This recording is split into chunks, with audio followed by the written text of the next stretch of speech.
Thomas Isaac ആഞ്ഞടിച്ചതായിട്ടൊന്നും ഞാൻ കാണുന്നില്ല. Party പ്ലീനത്തിൽ അല്ലെങ്കിൽ പാർട്ടി രേഖകളിൽ മുൻകാലങ്ങളിൽ പറഞ്ഞ കാര്യങ്ങൾ തന്നെയാണ് തോമസ് ഐസക്ക് ആവർത്തിച്ചിരിക്കുന്നത്. പക്ഷേ ഈ കോണ്ടെക്സ്റ്റിൽ അത് പ്രധാനപ്പെട്ടതാണ് എന്നുള്ളതേ ഉള്ളൂ. പാർട്ടി ജനങ്ങളുടേതാണെന്ന ബോധ്യം വേണം, തിരുത്തേണ്ട തെറ്റുകൾ തിരുത്തണം, ജനങ്ങൾക്കുള്ള ആനുകൂല്യങ്ങൾ വൈകിപ്പിച്ചത് തെരഞ്ഞെടുപ്പിൽ തിരിച്ചടിയായോ എന്ന് പരിശോധിക്കണം, ജനങ്ങളോട് തുറന്ന മനസ്സോടെ സംവദിച്ചു പോകണം, അവർ പറയുന്ന കാര്യങ്ങൾ നമുക്ക് അംഗീകരിക്കാൻ കഴിയില്ല എങ്കിലും അഭിപ്രായങ്ങൾ പരിഗണിക്കുക തന്നെ വേണം. പാർട്ടിക്കാരുടേതല്ല, ജനങ്ങളുടേതാണ്. തുറന്ന മനസ്സോടുകൂടി വിമർശനങ്ങൾ കേൾക്കണം. CPM അനുഭാവികൾ ഒരു വിഭാഗം എതിരായി വോട്ട് ചെയ്തത് എന്തുകൊണ്ടാണ് എന്നുള്ളത് സംബന്ധിച്ച് സംവാദമുണ്ടാകണം എന്നുള്ളത്. ഇതൊക്കെ ഈ കോണ്ടെക്സ്റ്റിൽ ചില കൂട്ടിച്ചേർക്കലുകൾ ഉണ്ടായി എന്നല്ലാതെ പാർട്ടിയുടെ വ്യത്യസ്ത സമയങ്ങളിലെ തിരുത്തൽ രേഖകളിൽ ഈ കാര്യങ്ങളൊക്കെ കൃത്യമായി പറയുന്നുണ്ട് എന്നുള്ളതാണ്. ഇവിടെ CPM അനുഭാവികൾ മാറുന്നു എന്നുള്ള ഒരു വിഷയം നോക്കൂ. ഇവിടെ കാണേണ്ടത് അടിസ്ഥാന മൂല്യങ്ങളിൽ ഉറച്ചു നിൽക്കുക എന്നുള്ളതാണ്. ഞാൻ ഈ തെരഞ്ഞെടുപ്പിൽ കണ്ടിട്ടുള്ള ഏറ്റവും പ്രധാനപ്പെട്ട കാര്യം, അല്ലെങ്കിൽ അതിനുശേഷം വന്നിട്ടുള്ള വിലയിരുത്തലുകളിൽ കണ്ടിട്ടുള്ള ഏറ്റവും പ്രധാനപ്പെട്ട കാര്യം, ഈ ന്യൂനപക്ഷ വോട്ടുകൾ സ്വാധീനിക്കാൻ CPM ശ്രമിച്ചതാണ് ഭൂരിപക്ഷ വോട്ടുകൾ നഷ്ടപ്പെടാൻ കാരണമെന്നുള്ളതാണ്. നോക്കൂ, CPM ആ നിലയിൽ ന്യൂനപക്ഷ വോട്ടുകൾ സ്വാധീനിക്കുന്നതിന് വേണ്ടി എന്തെങ്കിലും ശ്രമം നടത്തിയതായി കാണുന്നില്ല. പകരം വളരെ ഈ ലോക്സഭാ തെരഞ്ഞെടുപ്പ് എന്താണ്? ഈ ലോക്സഭാ തെരഞ്ഞെടുപ്പ് ഭരണഘടനയെ മാറ്റുന്നതിന് വേണ്ടി BJP ശ്രമം നടത്തുന്നു. 370 സീറ്റിന് വേണ്ടി ആഗ്രഹിച്ച നരേന്ദ്രമോദിക്ക് ജനം നൽകിയത് 240 ആണെന്ന് ഓർക്കണം. 240 സീറ്റ് നൽകി നിങ്ങൾ ഭരണഘടനയെ മാറ്റരുത് എന്ന് കൃത്യമായ സന്ദേശം നൽകിയിട്ടുള്ള അവിടെയാണ് CA അടക്കമുള്ള വിഷയങ്ങൾ CPM ഉയർത്തിയിട്ടുള്ളത്. അപ്പോൾ ന്യൂനപക്ഷ വോട്ടുകൾ കിട്ടിയില്ല, അപ്പോൾ കുറേ കൂടി തീവ്രമായ ന്യൂനപക്ഷ രാഷ്ട്രീയം പറയണമെന്നോ അല്ലെങ്കിൽ ന്യൂനപക്ഷ വിഷയം ഉന്നയിക്കുന്നത് നിർത്തണം ഭൂരിപക്ഷ വോട്ടുകൾ കിട്ടാൻ എന്നുള്ള നിലയിലോ അല്ല ആ വിഷയത്തെ കാണേണ്ടത്.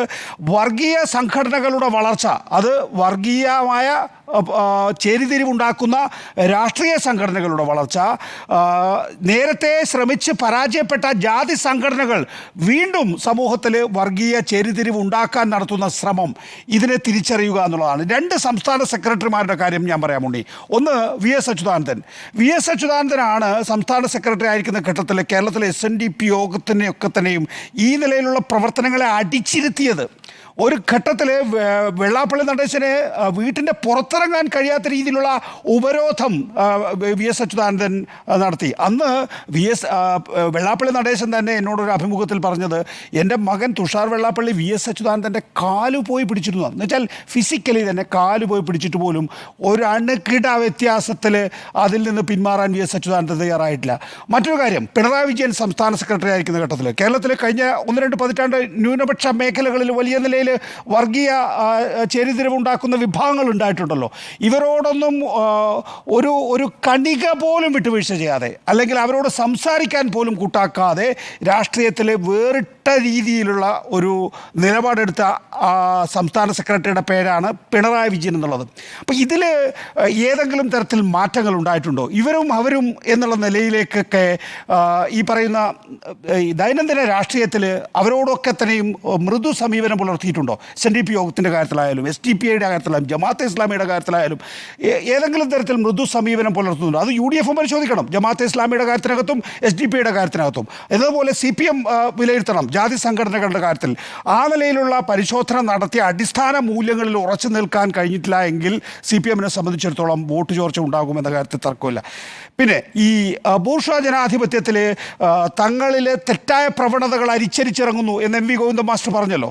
നോക്കൂ, അത് സ്വാഭാവികമായിട്ടും പരിശോധിക്കപ്പെടേണ്ടത് തന്നെയാണ്. അതിനകത്ത് എനിക്ക് തർക്കമില്ലാത്ത കാര്യമാണ്. നേരത്തെ ഉണ്ണി ചൂണ്ടിക്കാണിച്ചതുപോലെ തന്നെ ഈ ഒരു ജനങ്ങളുമായി സംവദിക്കുന്ന പരിപാടിയിൽ ജനങ്ങൾക്കെതിരാകുന്ന രീതിയിൽ ആ പരിപാടി മാറ്റപ്പെട്ടു, അല്ലെങ്കിൽ അതിൻ്റെ ആഖ്യാനം അങ്ങനെ ആക്കപ്പെട്ടു എന്നുള്ളത് വളരെ പ്രധാനപ്പെട്ട കാര്യമാണ്. ആ ഘട്ടത്തിൽ തന്നെ ഇത്തരം പ്രവണതകൾ ഒരുപക്ഷെ തിരിച്ചടി ആയേക്കില്ലേ എന്നുള്ള ചോദ്യം നമ്മളൊക്കെ ഉയർത്തിയിരുന്നു. അത് തിരിച്ചടി ആവുന്നുണ്ടോ എന്നുള്ളത് സംഘടനാപരമായി തന്നെ പരിശോധിക്കേണ്ട വിഷയമാണ്. മാത്രമല്ല, അങ്ങനെയൊക്കെ കയറൂരി വിടാൻ പാടുണ്ടോ പാർട്ടി പ്രവർത്തകരെ, അതിനെ ന്യായീകരിക്കാൻ പാടുണ്ടോ പാർട്ടി പ്രവർത്തകരെ എന്നുള്ളത് വളരെ പ്രധാനപ്പെട്ട ചോദ്യമാണ്. പിന്നെ രണ്ടാമത് അഴിമതി. നോക്കൂ, അഴിമതി ഈ സർക്കാരിൻ്റെ കാലത്ത് ഉണ്ടാകുന്നില്ല എന്ന് മാത്രമല്ല, അഴിമതി ഉണ്ട് എന്ന് കാണിക്കുന്നതിന് വേണ്ടി വ്യാജ തെളിവുകൾ സൃഷ്ടിക്കുന്നതാണ് കൈയോടുകൂടി പിടിക്കപ്പെട്ടിട്ടുള്ളത്. അഴിമതിയുടെ ഒരു ആക്ഷേപം ഉയർന്നു വന്നപ്പോൾ 3 കോടതികളാണ് നിന്നു പറഞ്ഞത് ഇത് രാഷ്ട്രീയ പ്രേരിതമാണ്, ഇത് കോടതിയിൽ വ്യവഹാരത്തിന് പോലും എടുക്കാൻ കഴിയാത്ത കേസുകളാണ് എന്ന്.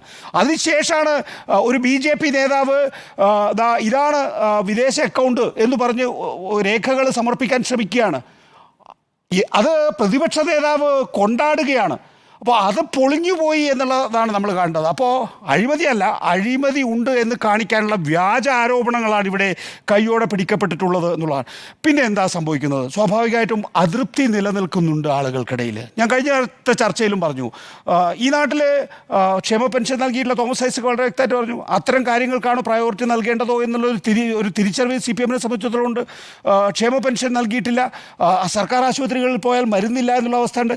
സപ്ലൈകോയിൽ പോയാൽ ഇതേ സർക്കാർ തന്നെ, അതായത് പിണറായി 1ാം സർക്കാർ തന്നെ 14 ഇനങ്ങൾക്ക് സബ്സിഡിയോടുകൂടി വിലവർധനമില്ലാതെ സാധനങ്ങൾ നൽകിയിരുന്നു. ഇതൊക്കെ ഈ സർക്കാരിൻ്റെ കാലത്താണ്, 1ാം പിണറായി സർക്കാരിൻ്റെ കാലത്താണ്. അതിനു മുമ്പ് സപ്ലൈക്ക് പൊളിഞ്ഞു കിടക്കുകയായിരുന്നു, അതിനു മുമ്പ് ക്ഷേമ പെൻഷൻ ഇല്ലായിരുന്നു, അതിനു മുമ്പ് സർക്കാർ ആശുപത്രികളൊക്കെ നോക്കുകുത്തികളായിരുന്നു. പക്ഷേ ഈ 1ാം പിണറായി വിജയൻ സർക്കാർ ഇതിനൊക്കെ തന്നെ കാര്യക്ഷമമാക്കി മുന്നോട്ട് കൊണ്ടുപോയത് കൊണ്ട് തന്നെ അത് ഞങ്ങളുടെ അവകാശമാണ് എന്ന് ജനങ്ങൾ മനസ്സിലാക്കുകയും ആ അവകാശങ്ങൾക്ക് വേണ്ടി അതിലെ അതൃപ്തിയാണ്. ആ അതൃപ്തി നിലനിൽക്കുന്ന സമയത്ത് ഒരുപക്ഷെ ഈ അഴിമതി എന്ന ആരോപണങ്ങൾ അല്ലെങ്കിൽ ഈ പറയുന്ന രീതിയിലുള്ള CPM പ്രവർത്തകരുടെ ധാർഷ്ട്യം, ധിക്കാരം എന്നുള്ള വാർത്തകൾ ഇതൊക്കെ തന്നെയും അവരിലേക്ക് കൂടി ഇറങ്ങും. അപ്പോൾ സ്വാഭാവികമായിട്ടും ഒരു തിരിച്ചടി ഉണ്ടാകാനുള്ള സാധ്യത. ഏതായാലും CPM തിരുത്തും എന്ന കാര്യത്തിൽ ഒരു തർക്കവും ഇല്ല. ജനങ്ങൾക്ക് അരുചികരമായ ഒരു കാര്യവും തിരുത്താതെ പോകാൻ CPM-ന് സാധിക്കില്ല എന്ന് തന്നെയാണ് അടിസ്ഥാനപരമായി ഞാൻ മനസ്സിലാക്കുന്നത്.